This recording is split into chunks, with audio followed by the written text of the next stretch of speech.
Chairman Grassley, Ranking Member Feinstein, and distinguished members of the committee, thank you for inviting me to testify on the Sexual Assault Survivors Bill of Rights today. My name is Terry Crews. I am an actor, author, former athlete, advocate, and a survivor of a sexual assault. This past year, we have seen powerful men in Hollywood and elsewhere finally held accountable for sexual harassment and assault. We also saw the backlash survivors faced after coming forward.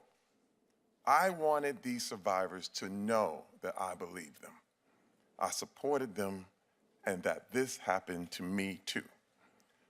This encouraged me to come forward with my own experience and reflect on the cult of toxic masculinity that exists in our society. As a child, I watched my father violently abuse my mother, using his power and authority to dominate her. All I could think of was how to protect her. How if I get strong, I can protect her from this living nightmare. As I grew up, this thought transformed the type of man I became. I swore I would never be like my father, and yet I believed to my core that as a man, I was more valuable in this world than women. As a protector and symbol of strength, I was more worthy, that women were beneath me. I used images of women's body and pornography at my disposal, validating my need for control. I often cut women short of sharing personal details of their lives so they would seem less human, less real. As a man, I was taught my entire life that I must control the world. So I used power, influence, and control to dominate every situation, from the football field to the film set, even in my own home with my wife and children. Then, in 2016, while at a party with my wife, I was sexually assaulted by a successful Hollywood agent. The assault lasted only minutes, but what he was effectively telling me while he held my genitals in his hand was that he held the power, that he was in control. This is how toxic masculinity permeates culture. As I shared my story, I was told over and over that this was not abuse, that this was just a joke, that this was just horseplay.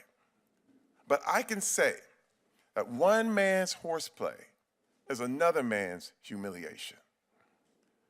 And I chose to tell my story and share my experience to stand in solidarity with millions of other survivors in the world. That I know how hard it is to come forward. I know the shame associated with assault. It happened to me. I'm not a small or insecure man, but in that moment and in the time following, I've never felt more emasculated. As I watched women and colleagues in my industry come forward to share their Me Too stories, this shame washed over me again and again, and I knew I had to act. I am honored to use my platform and story to help create additional civil rights protections for survivors across the nation under the Sexual Assault Survivors Bill of Rights. Which is why the Sexual Assault Survivors Bill of Rights is a critical bill that must be enacted in all 50 states. This bill gives survivors the right to a fully government-subsidized rape kit to alleviate the financial burden of seeking justice. It gives survivors the right to receive information, including access to police reports, rape kit results, and access to sexual assault counselors. And by requiring that rape kits and forensic DNA evidence be retained for the duration of the statute of limitations, this bill gives survivors the right to have time to distance themselves from the immediate trauma before making the difficult decision to report the assault to law enforcement. This is why I sit here today with Amanda Wynn and the RISE team. Every man, woman, and child deserves to be seen as equal under the law. The Sexual Assault Survivors Bill of Rights does just that by recognizing survivors' basic civil rights. While we can call attention to a culture of toxic masculinity and the need to disrupt power dynamics, this bill creates long-term change and gives power and control back to survivors. All survivors must be protected, and this bill must be enacted in all 50 states. Thank you.